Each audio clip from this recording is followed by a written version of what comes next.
covered. Marvin, he scores! Driving in. May for the win. North Carolina. Love, top of the key. Oh! Dixon on the drive. Kicks it corner. Trimble for the win.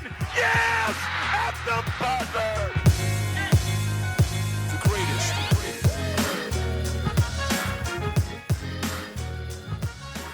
Welcome inside another episode of Point to the Passer. It is Thursday, April 16th, 2026. This is Season 4, Episode 2. We're back on the mic, and by we, I mean today, just me. We're without Jonathan today. He's a little tied up, but with all the portal news and everything going on, I wanted to hop on and give you all an update. Just kind of what we're seeing around the portal, what we're seeing around UNC specifically, and dive into what the roster is going to look like for next year as it continues to develop day by day. I know we're all patiently waiting news on guys like Terrence Brown, like Juke Harris, Henry Vasar. Will he return? Will he not? We're going to dive into all that, but I wanted to start with some of the biggest news, and that was the Dylan Mingo decommitment. Officially, this is an incoming freshman to Carolina, but after head coach Michael Malone came on, it sounds like UNC decided to part ways with Dylan Mingo, and whether he wasn't worth the money in Coach Malone's eyes, or Dylan maybe wanted to find somewhere to play with his brother Caden, who's a Penn State transfer. There's a lot of unknowns around that situation, but it is an impact to this roster.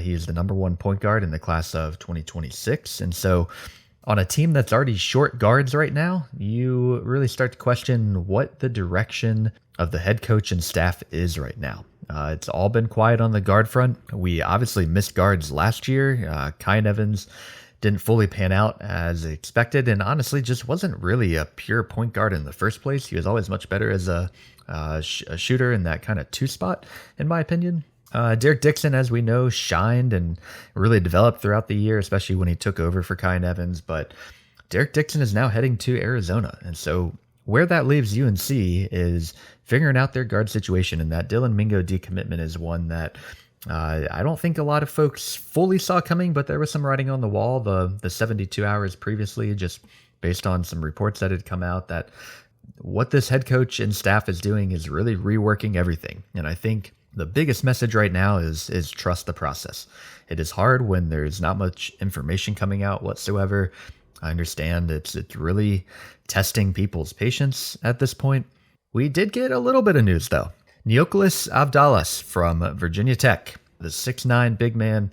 And I say big man because he's 6'9", but he can play anywhere from the 1 through the 4 position, honestly. You know, I've seen folks talking about Neoklis as a potential point guard, which I don't fully see happening. I especially think that Coach Malone and staff are going to gear up their guards in a good way. We'll get around to guys like Juke Harris, Terrence Brown, those fellas, and talk more about that. But Neoklis is a really big pickup. He's a 12 points per game scorer, about 3 rebounds, 4 to 5 assists per game.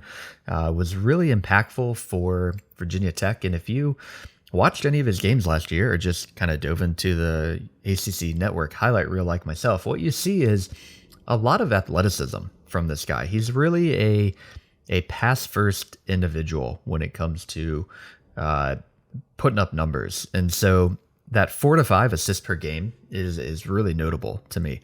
He could work really well with a guy like Vasar, should Vasar choose to return. And also, you kind of saw glimpses of this working out really well before Caleb Wilson got injured. Caleb, as good as he was, really developed his passing throughout the year. And I think it was a little overlooked by just his pure shooting skills and athleticism.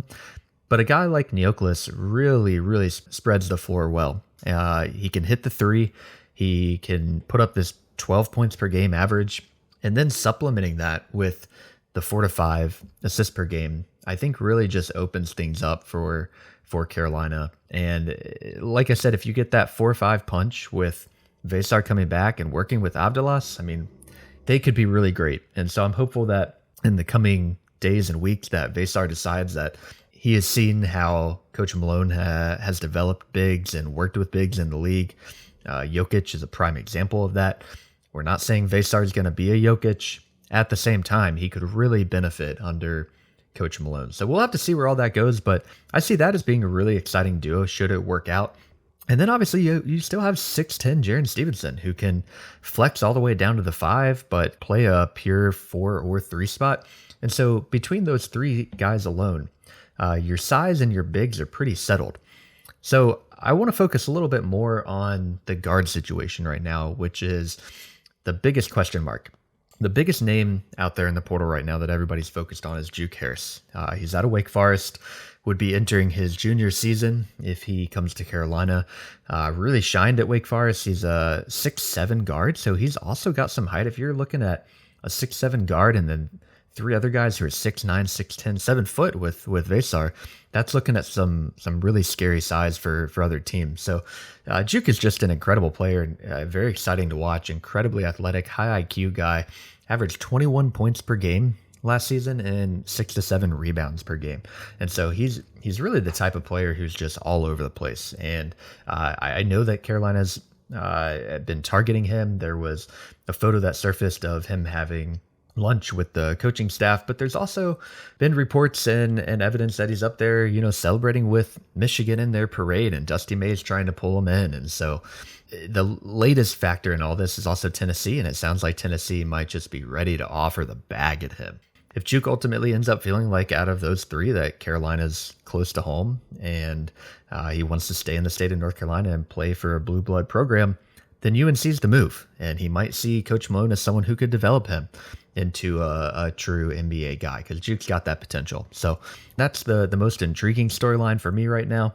The second here is Terrence Brown out of the Utah Utes, who would be entering his senior season. He's a 6'3 guard, so not quite as much height, but averages about the same amount of points per game. He's sitting at 19.9, just shy of 20, a 3 to 4 assist per game guy, shoots 45% from the field, very similar to Juke when it comes to that metric. So he took an official visit to UNC. Things have been trending pretty likely with him, especially if we don't get Juke Harris to sign with UNC. So that's one that we're keeping an eye on. And then some really intriguing names after that. One that you all recognize, and that is Paul McNeil Jr. from NC State. So Paul McNeil was the highest percentage 3-point shooter in the entire ACC last year.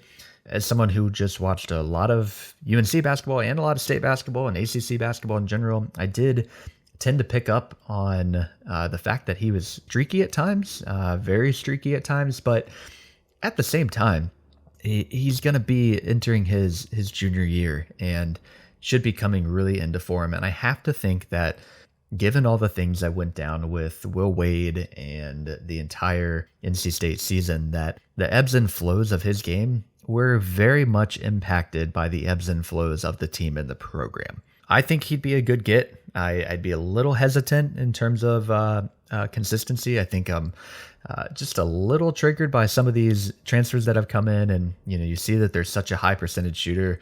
Kyan Evans being one of them. Granted, that's a mid-major transfer to an ACC jump, and so that's a little bit different. Paul McNeil obviously already has the experience in the ACC, so that would be a kind of one-to-one transfer there. Payback for Vin Allen Lubin, if you will. What goes around comes around. A lot going on. How do you build a roster successfully in this day and age with so many moving parts? I think Coach Malone has hopefully dialed this in his first week or two. Has it only been a week and a half? My goodness. Things move very, very quickly. That's kind of my update. I know Jonathan couldn't be on today, but we hope to have him on again soon. In just a few days or next week's time, there will be a lot more news out there that we want to break down. But that's kind of the 30,000 foot view.